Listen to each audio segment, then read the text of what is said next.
Hello everyone. Are you having as wonderful a day as I am? Look at it. It's fantastic. It's like summer is here. Birds are singing. Everything is blooming, which is a bit of a pain in the backside because it means the grass needs cutting and I have less time in the day than I've ever had before. It'll work itself out. But it's fantastic. I feel barbecue weather is coming on. And Angelina will be back soon. And my dog's back, so I'm not quite left alone, all alone in the house. Hello, little man. He's extremely fluffy because now the good weather's come. He's blowing his undercoat. It's everywhere, and I mean everywhere.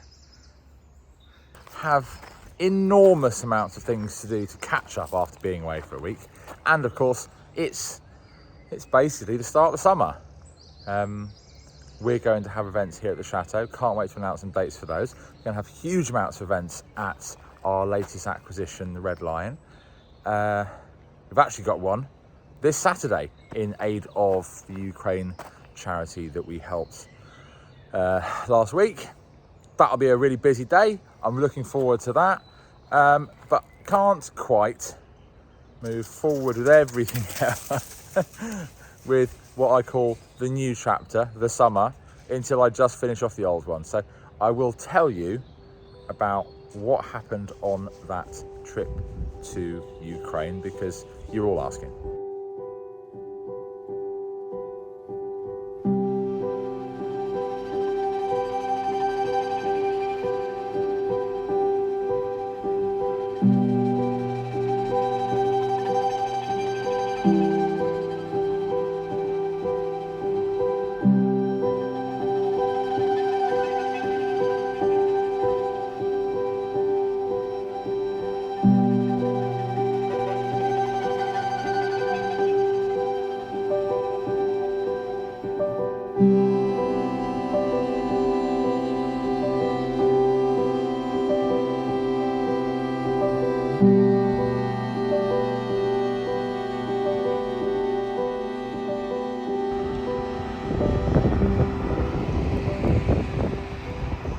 We unloaded the van.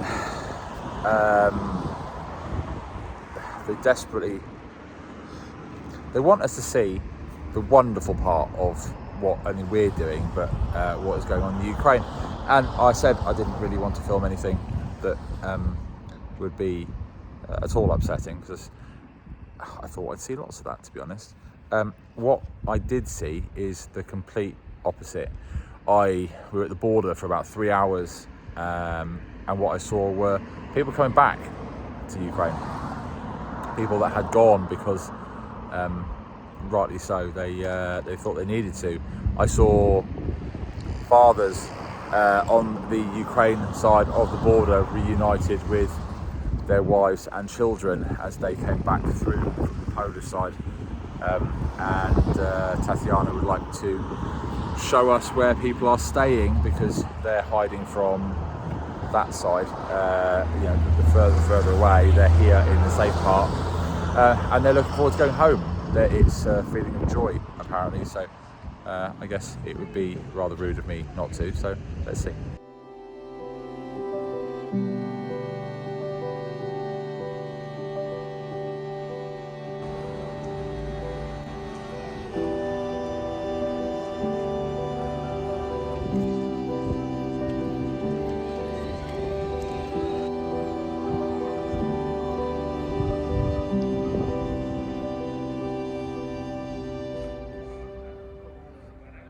I'm getting shown round a school which is being used to house refugees from the east of Ukraine, and I just was told to have a look at the white painted trees, as it's very, very common out here, and I said that it wasn't that common, we'd just done it. So wonderful coincidence of life.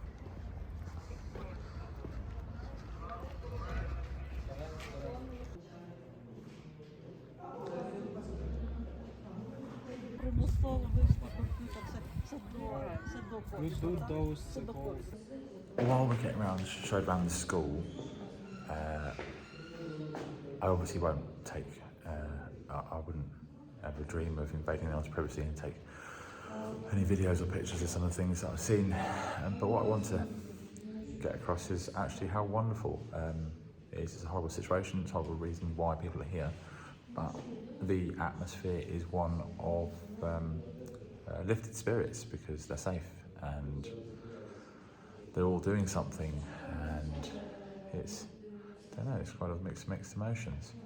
It's really, really important to be able to see literally with your own eyes and meet and talk to people about what's been going on, why they're here, how they're finding their time here, and then hearing just how upbeat about it all they are as well is really uplifting about the human spirit. Also hearing how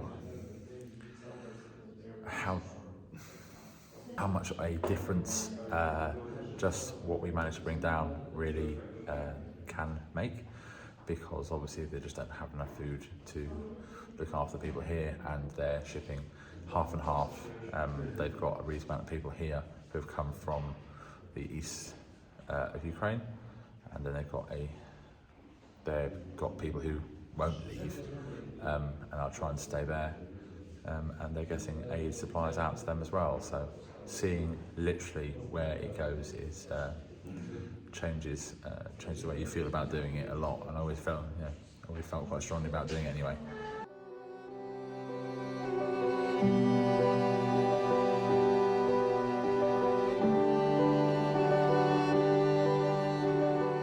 So I had enormous hopes when I went there regarding what I would be able to put together in a video to show my viewers, the little small amount in the world of people that watch these, something which is important.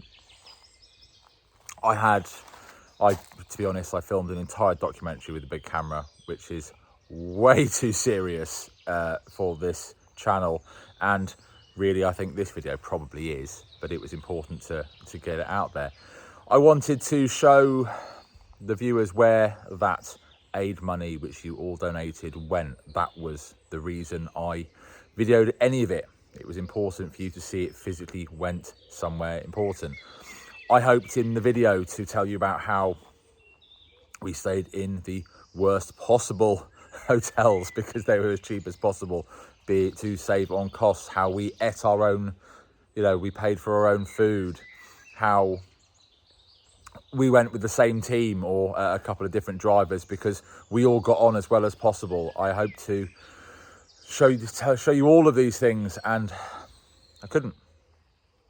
We had 5 days to do 5,500 kilometre round trip, including going across the border and seeing all these people, meeting them and helping them. It wasn't physically possible. My high hopes were gone. I don't know, I could give you videos of inside a school which has been turned into a refuge centre. They really, really wanted me to film stuff to get it out there. A guy from Mariupol who I was talking to for half an hour, who knows his house doesn't exist, and he still won't leave the country. He's just going to sit there until he goes home and tries to rebuild it. The director, they called him, the head teacher of the school, and his wife, how they were showing me around because the school still runs as a school, and they've just turned the sports hall into a place for 40 people from the east of the country who have nowhere to go, who will not leave. How there's one washing machine between 40 of them. There were just so many things I wanted to show you and didn't want to show you, because it was an experience that I think isn't really for this channel. You watch this channel for escapism, not escapism to a war zone and things which are worse in life than you're currently experiencing. I could show you the pictures of the bomb shelter that we were shown round to show how they were protected, to see the signs there which are from the Soviet era. And the most heartbreaking moment at all was when they said they'd hoped they would never be in use again, and they were sadly mistaken.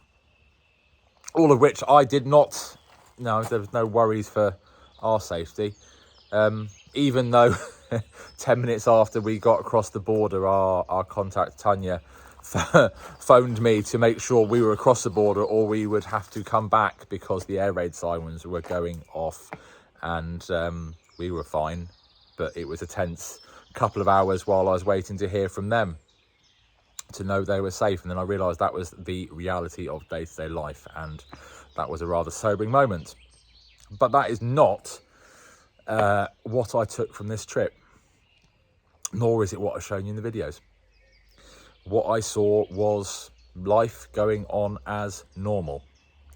I saw kids on the little toy, the little train thing with the music playing, going around the town square. I saw kids playing football on the football pitch. I saw people having lunch, people taking a walk in the park, and more importantly, what I saw were people that didn't require millions of pounds in aids to feel like they had some support. And I genuinely had the conversation. I said, you know, the cost of getting these vans down there and the lorry before, the associated cost with fuel, you know, we're all paying for our food and hotels and everything. You know, the time, is there not a better way to do this? And their answer was that the feeling of support from random people around the world meant more than everything we could send them.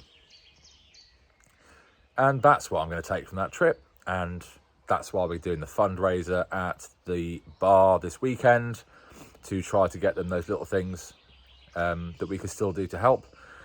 And that was a wonderful reminder of just how amazing the human spirit is when you can feel a little bit of support from around the world.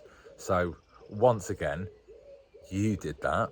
Everybody here that donated to that Buy Me a Coffee, which is what did 2 aid runs down there and is about to buy them a washing machine for the refuge centre. So it's going to be 2 washing machines between 40 people, not one. Thank you. Genuinely, thank you so much. Your support meant a lot to me, but you have no idea how much meant to them. Now, I've got some lovely footage from the way home.